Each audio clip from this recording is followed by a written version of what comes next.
Hello, world, and welcome to Creating Life with Kelsey. I have my notebook prepared. This is funny. I'm just standing here with this. Anyway, I don't have a mic because the last two episodes, there was parts of when I was editing that the mic cut out. So I'm glad it was still smooth sailing, and there were some chunks that I had to remove from the podcast episode that I wanted to keep in, but you couldn't fucking hear it. And then it trailed in when when the mic came back on, you got the tail end of what I was talking about and the point I was speaking to, but it didn't make sense because the start of it was not there. So that was frustrating. And LOL, universe got jokes because I've been talking about how I want a different mic, but it hasn't been a priority. Now it's a priority because the mic is on its last breath, you know? So now we're just here doing the laptop mic. So if the sound quality sucks, I'm sorry. Also be kind of funny if it's the same. And then I realized that the mic was never working in the way I wanted it to anyway, which furthers the point of getting a new fucking microphone. That was the intro for today. But welcome. If you listened last week, I challenged you with the question to get curious about of when is it time to face your darkness? Because people may not know, or people have this misconception that they don't have any trauma, when we all have trauma. We all have trauma in some shape or form, and even if you don't think that you have any, you most likely have had stuff passed down onto you. And if you're feeling very dense and certain symptoms of depression and anxiety are out of control, but you have no idea what it's tied to, that could be tied to generational trauma that you're not aware of, but is within your DNA. One thing, I do actually would like to talk about this because I got cut off on the last episode, is when I used to work as a therapist, people would come in and fill out that intake form, and you have to answer all these questions. And one of those questions was, what is your trauma history? So many times I had people coming to therapy. Okay, so you're already on a certain level of I'm needing assistance, but then claiming that they don't have any trauma. That was so common for people to believe that they haven't experienced any trauma. And a main contributing factor to that perceived truth is being so disconnected from your body that you don't realize what you're experiencing was okay, or you grew up in the environment that's just how it was, and you were never exposed to different, healthier levels of existing. So you didn't understand that was trauma either. But a lot of times it's people are so disconnected that they haven't taken the time to sit with what they have experienced in life to feel the weight of it. Because if you feel the weight of it, then you realize wow, yeah, that was traumatic. So if you're questioning, last week's episode hits on 4 different points that I feel are great to get curious about and explore. And if you are existing or experiencing those things, then that is your indicator that it is time to face your darkness and to seek guidance in whatever way you feel called. And on this episode, I'm going to let you guys in on when I had faced my own darkness for the first time, and what happened, what unfolded, and the reason why I'm able to get so specific on pinpointing the exact moment that this happened for me is because I have it fucking documented in my journal, which is a lovely thing to have, truly. It's nice to look back on this. There's some things that I won't really dive into because that would be diving back into the story and rehashing the wounds, which is not always kind to the body and mind to do. But for me, I started what I would call now my self-development journey. I started that in 2014, but I didn't start facing my darkness until 2017. There's different layers to that, and it's all essential, because most of the time you do need to build up some kind of resilience, structure, foundation, practice, getting uncomfortable, taking some accountability in the self-development realm, because that's less threatening and you build strength there, which gives you the capacity to face your darkness. So all is well. We love the self-help books. please do it. But also remember that those have their limits on going deep within. So in 2017, when my psyche was like, all right, it is time. I had no fucking idea that I'd never actually really faced myself before. I thought that I was, and I thought that I was doing what needed to be done. But like that classic quote from Maya Angelou, do the best you can until you know better. And when you know better, do better. And it wasn't until I started grad school, which was in fall of 2017, that hit home. And then I started to know better. And then I was like, oh fuck. I haven't looked at my trauma at all. I've started to understand my emotions. I've started to no longer be emotionally reactive and take accountability for the past of when I was, which is great.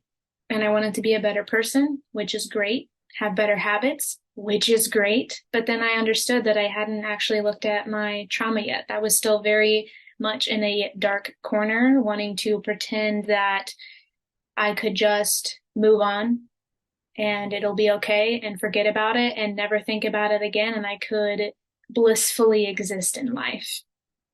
Well, my first semester of grad school, I had just broken up with a hurtful ex, so my body had the space to let the emotions come up. Didn't realize it then. I know that's what was happening now. But because my nervous system finally had a chance to relax, and then I was in the presence of all of these people wanting to become therapists, and I was in the presence of counselors that were professors that were counselors, I felt safe in my entire being. Something cracked just by being in that environment within the first residency, my first week of grad school, and everything came crashing to the surface. So in a way, in this, I didn't, for me, it wasn't like I quote unquote had a choice in how it was presented to me. Some people can have a more gradual process of like, hey, I'm experiencing this. Life is not going well. Then you can get curious of where you need to shift and what needs looking at, changing things in certain ways. But sometimes if you ignore it long enough, like I did, it will smack the shit out of you. And I was at residency and I got slammed with flashbacks. And I didn't know what to do with them.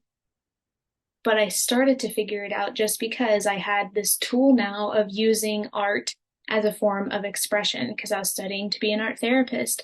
And now I was learning how to use art as a coping skill instead of using art to make things look pretty for fine art's sake, for people's pleasure, to sell things.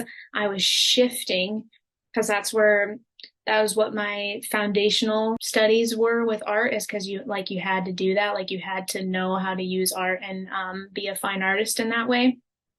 I never resonated with that. But then shifting to learning how to use it in emotional, abstract ways, that's what that's what immediately saved me when I got slammed with the flashbacks. I would go.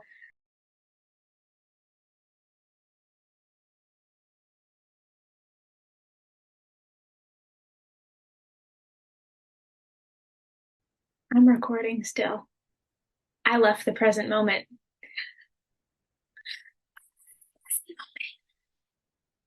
I can feel it right here, which is why this is a lovely practice of learning how, and I just flipped off the camera.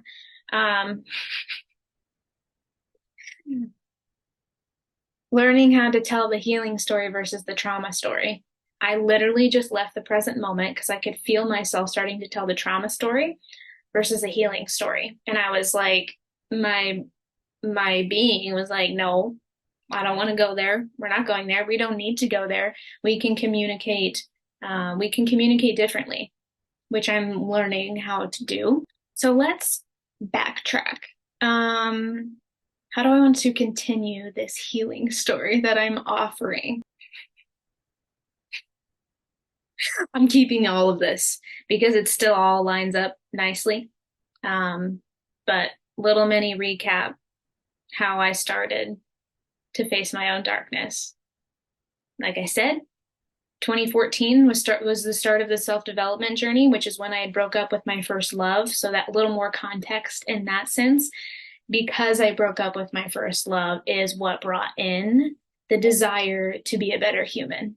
Because I realized I caused a lot of damage in that relationship, which is what was the contributing factor because it was a two-player game here, but owning my part in the demise of that relationship is what started the journey of self-development for me. But then there was periods shortly after that I had actually experienced quite a bit of trauma. And then I got into a hurtful relationship. And then when I got out of that hurtful relationship, briefly, because I went back to it, that's a story for another day. But that is when I started grad school. And for my grad school studying to become an art therapist, it was an online program, but the first week of every semester you had to be on campus, which is what we called residency. So when I was at residency is when my darkness came crashing to the surface and essentially forced me to look at it. And that's how this journey started for me. I was in residency around all aspiring art therapists and other counselors, and I just left a hurtful relationship.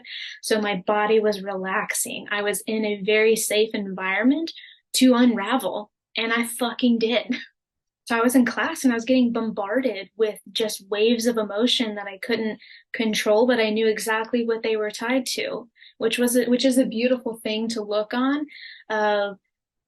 Realizing like, okay, wow, yep, this is tied to this trauma, this is tied to that trauma, and coming to the notion that I'd never looked at it before. And now it's right here in front of my face, asking to be held. And I didn't know what to do with it. So the first thing that I did, I started to write, which is this.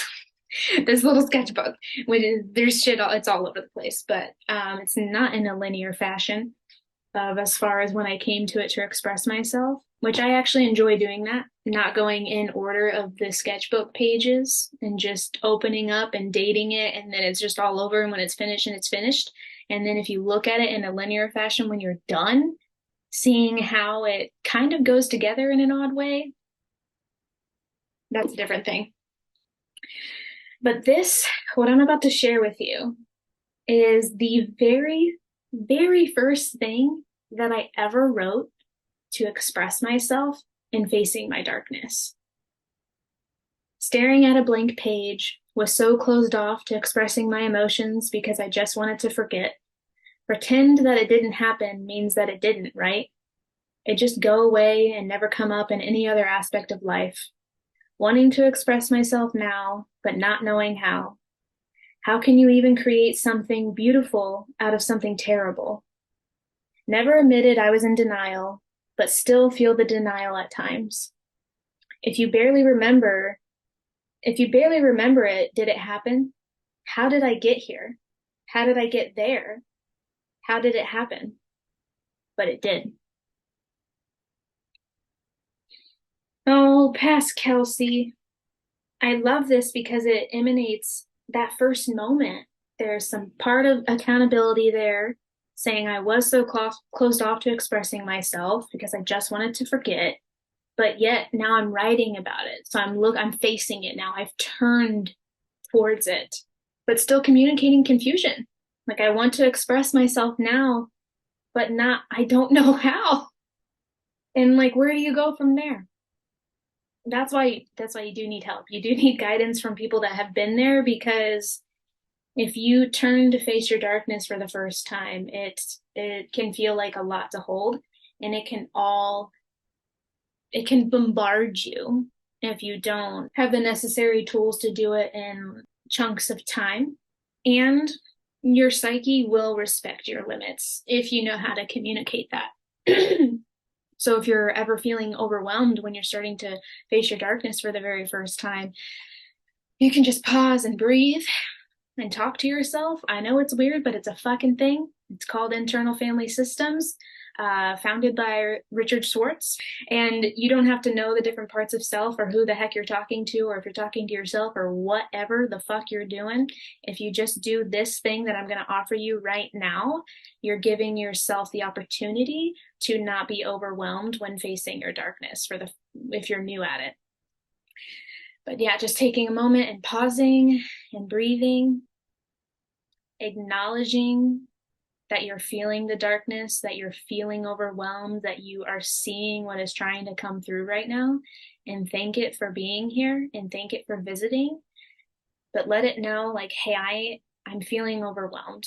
This is too much. Can you please take a step back?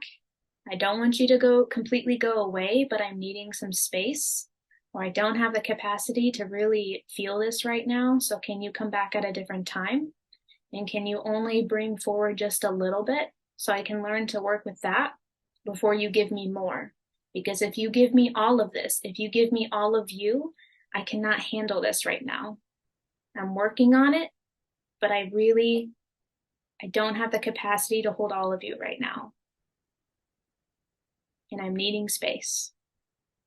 But thank you for visiting me, and you're welcome to come back in small increments of time.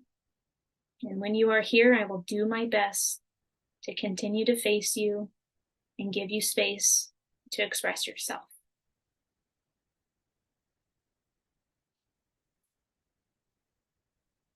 Something along the lines of that. It'll get better the more that you practice, but having that internal dialogue when you're feeling overwhelmed and just simply saying, like, hey, this is a lot. I need a minute. I need you to take a step back and just give me a little bit. It builds this inner trust, and it will start to listen to you. But still, obviously, seek guidance, work with someone who knows parts work. They don't have to be, I'm IFS informed. I'm not IFS certified. That's like the tier below certification because I have taken some trainings on it. Great resource for that is the very beginning. It's not parts work in the IFS realm, but it starts to introduce you to different parts of the psyche with Carl Jung's archetypes of like shadow, ego, inner child is Dr. Nicole LePera, her book, How to Do the Work. She kind of breaks that down and talks about the ego and what that means, all of that. And then the book that really does break down IFS and guides you through how to bring it into your own practice is the book Self Therapy by Jay Early. And he's a certified IFS practitioner. And so that will really help you and fully expose you to different parts of self, how to engage, figure out your own needs in that way. If you're unable to find someone as a guide that can work with you therapeutically in that way, there are those resources via books. I love how I went off on a completely different thing. Yeah, that's how it started for me. I did actually get bombarded by my darkness, which does happen a lot, and it turned into flashbacks. But I just started to learn the deep ways to express yourself, like literally just. And I was able to immediately take it to the page, and I started journaling in a very different way. And then in between class, when I would get hit with a wave during breaks, or sometimes, I think a couple times I just walked out of class because I was like, hi, where's life? I'm not here right now. I just know I need to get this, like something is bursting through me and it has to come out because it cannot fit in my body anymore. And then I did my own expressive art pieces, and my very first raw expressive art pieces, and I still have them today, and I love them so much. But I just sat outside and I expressed my trauma, and I just put it on the page, and then I was able to look at it. I understood it in a different way, and that's what started the journey of like, okay, this has to come out. This cannot fit in my body anymore. I don't want it to. It doesn't deserve to be just stuck and not looked at. And it just opened up the door for this self-expression. Because I turned into, it wasn't just journaling, I was writing poetry about it. So that opened, and I used to write poetry beforehand and lost touch with that part of self. And then this opened back the door for self-expression through poetry. and creating art. And that's how I first started to face myself. And it gave me the room to do it. It wasn't all internal and swirly thoughts and minds and stories. I didn't, now this just landed, in this first little passage here of how can you even create something beautiful out of something terrible? Well, I immediately started to create beauty out of the terror, which is the paradox of life, baby. But poetry and art, those are beautiful forms of expression, even though I was expressing my inner terror. I was giving it the moment of both things existing at the same time, beauty and terror. In another passage, and I was starting to connect the dots of realizing that I was using weightlifting as an outlet, as a form of therapy, which a lot of people do and a lot of people joke about. It's not really a thing to joke about. Like, if you legitimately only use lifting and working out as your only outlet, and you're not processing and you're not really facing yourself, you're not actually processing your emotions. And this is where that started to land for me. I was taking the pain out on my body and I was trying to create something beautiful out of it by sculpting my own body because I didn't know how to express myself through art. I felt like I didn't need to because I had a good enough outlet with lifting. But lifting only helped surface level emotions. Then I suppressed the rest.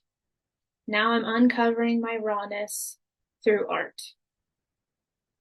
Yeah. Oh, wow. It's wild that shifting moment of, because I went from like zero deep emotional awareness to day one. That was already pretty fucking good, you know?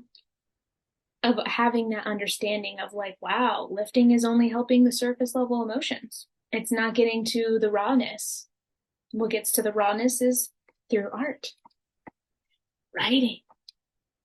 And now I realize even more rawness, somatic work, dancing, freely moving the body, all of the above. That is getting to the rawness that is inside, that is wanting to flow through you. And that is the way to create something beautiful out of it. It's not a coincidence.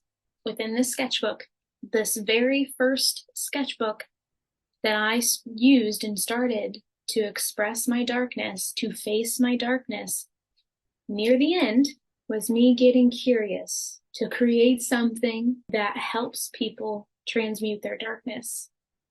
And this fucking evolved. This one page evolved into what is now what I have created into my 8-month healing container.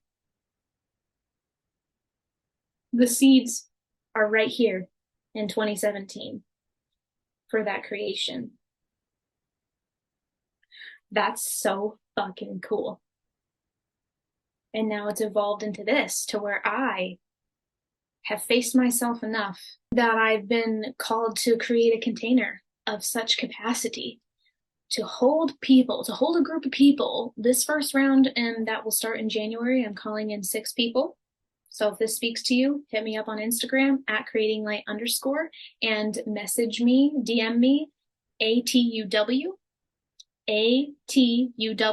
and that will let me know that you're interested in this 8-month healing container and wanting more information before I'm like going in full launch mode, because you'll learn more then, but like we can chat now. Facing myself long enough and then being called to create something to help people face themselves to the depth that I have, and in just 8 months to unravel, to work with, to free, to integrate, to transmute your depths. You don't have to know what it is. It doesn't have to be a specific thing. Just knowing that this is a formula that takes you there, brings it up, integrates it, and you're no longer a prisoner to it.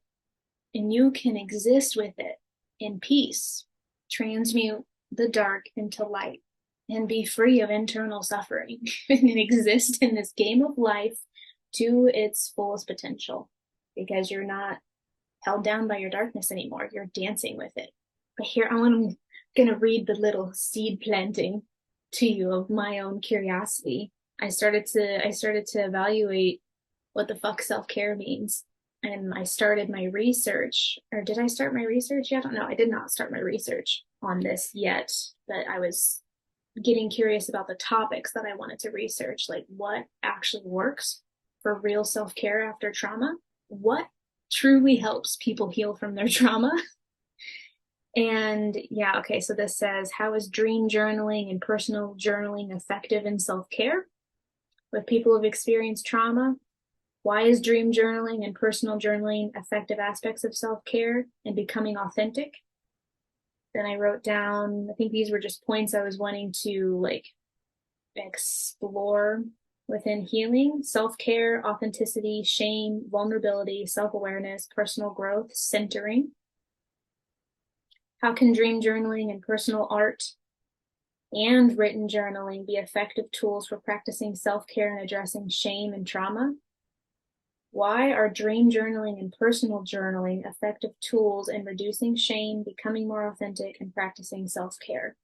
So all those are kind of like similar exploratory questions, but those were the questions I was starting to ask myself and bringing in those components. Because when I first started this healing container, it was actually a study, and I created a study and I did it on myself and wrote a whole research thing about it. And it went well. And I'll talk about that more as I continue to talk about my healing story. Is using art therapy, journaling, and dream documentation, combining those three modalities to create a healing protocol for people recovering from trauma or wanting to face their trauma or just, yeah, exist with their trauma in life. Because that is actual self-care. Like, that's what I was analyzing. Like, what's true self-care after trauma? Because it ain't bubble baths. It ain't shopping. It ain't treat yourself bullshit stuff. Like, because that isn't it. Like, those are things that add to your well-being and bring joy to your life, but it's not real self-care. So that's what I was getting curious about. But now I know, and because I've ran the whole study and I've done it on I've guided a few people through it. The missing component from that was somatic work. And that's why I got certified in somatic activated healing. So now it's expressive art, journaling, dream documentation, and somatic activated healing. Those four modalities is what brings it together to create this formula for freedom, to transmute your inner darkness and free yourself from internal suffering. But it has to be, it's, for me, in my opinion, it's a very specific way to do it now. And that's where I created the 8-month healing container, where we are using those four modalities in a very intentional way. And when you're out on the other side of completing the course, life will be forever changed. How exciting. I didn't realize that when I started to face my darkness is when the seeds were planted for my healing container. And it's all in this notebook, the day one notebook of facing myself. Oh, that's cool. And there's some people out there that do like journal burning rituals. And that is something that never spoke to me. And I'm so glad I never fucking did that, or I wouldn't have this. I wouldn't have the start of my purpose work. Like, this is literally my life's work now, and guiding people to freedom. And I have the day one to my own freedom. And that is just fucking beautiful. And that's it. This is how I created something beautiful out of something terrible. And I'm here in this now moment in 2023 talking about it. Mind blown. All right, well, that is that. Last thing to mention, my own donation-based somatic activated healing classes, because if that 8-month container is like, holy fuck, that's a lot. It is a lot, and it's not for everybody because I'm only calling in 6 people anyway. But for everyone else, when you're like, yeah, but I still want to face myself, and how do I do that? Or I'm at the beginning, like, the fuck? Come to my donation-based somatic activated healing classes. They are virtual. You'll get a temporary replay link sent out. All you have to do is sign up for my email list and you get access, and you get the notifications on a weekly basis to show up for class. I'd love to see you there. That'll all the stuff, all the things you need to know or that you feel called to will be listed in the show notes. Thank you for listening, and remember, when we see the light in ourselves, we create light in others.